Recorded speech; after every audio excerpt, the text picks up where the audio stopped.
જય દ્વારકાધીશ મિત્રો, અત્યારે અમે અનાજદાય આવ્યા છીએ અને અત્યારે હવે હું તમને પાણીનો નજારો બતાવું, તો ચાલો જઈએ.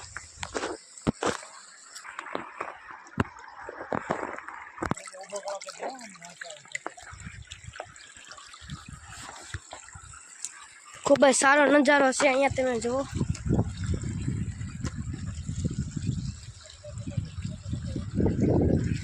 સામે ધોળી ધજા છે, ત્યાં અનાજદાનું સ્થાનક છે. આ હસ્તગીરી ડુંગર છે. મિત્રો કેમ છો બધા? મજામાં દેશો, પણ હું પણ મજામાં છું.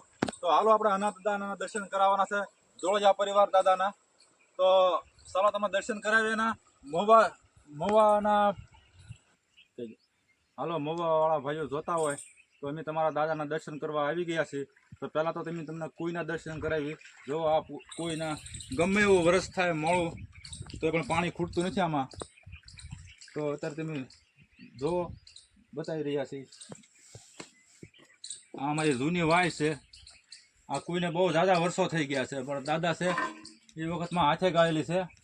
પાણી કોઈ ખૂટતું જ નથી આમાં. ડંકી પણ મૂકેલી છે, જોવો તમે. ત્યારે ડંકી મૂકેલી છે અથવા મોટર મૂકેલી છે, બંને છે, બે કામ આપે છે ત્યારે. તો ચાલો દાદાના દર્શન કરવી. જો અમારા જોળજા પરિવારના કોઈ ભાઈઓ જોતા હોય તો અમારી ચેનલને લાઈક કરજો અને ફોલો કરજો. તો હાલો બતાવી તમને. હાલો ભાઈઓ, પહેલાં તમે અમારા દાદાના દર્શન કરાવી. પહેલાં ગેટની અંદર જે બેઠા છે એના દર્શન કરાવી.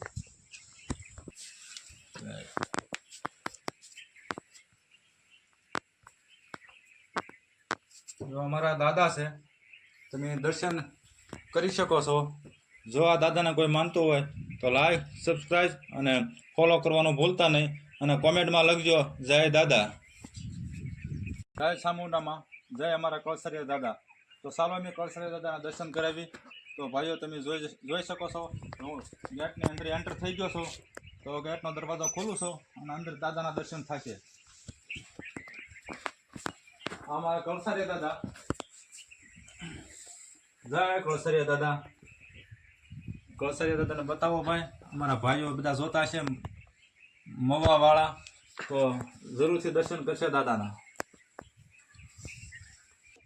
અમારે દાદાની સામને સામ કરણ છે. તો કરણ એટલે બહુ મોટી ઉજવણી થઈ ગઈ છે. તો એના ફૂલના ડોડવા પણ હટાવી ગયા છે, જુઓ તમે. આને કરણ કહેવામાં આવે. કરણનો તોડો એટલે એને તરત દૂધ નીકળે. જો દૂધ નીકળે છે.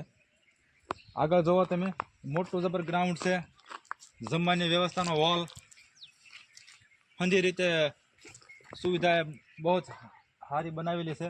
તો અમારા ભાઈઓ બધા જોતા હોય તો જરૂર અમારા દાદાના દર્શને આવે, તો એને ખાતરી થાય કે અહીંયા કઈ રીતનો નજારો છે. અને અમારો ડુંગર પણ જોવો, ડુંગરની વસોવચ અમારા દાદા બેઠેલા છે, ડુંગરની વસોવચ. આ જમવાનો હોલ છે અનાજદાનો.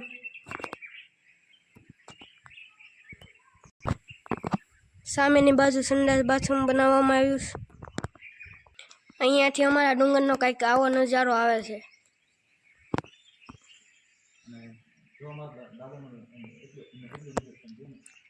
દાદા અહીંયા બેઠા છે અને ડુંગર તેની બાજુમાં અહીંયા છે. ડુંગરની બાજુમાં જ આવેલું છે સ્થાનક.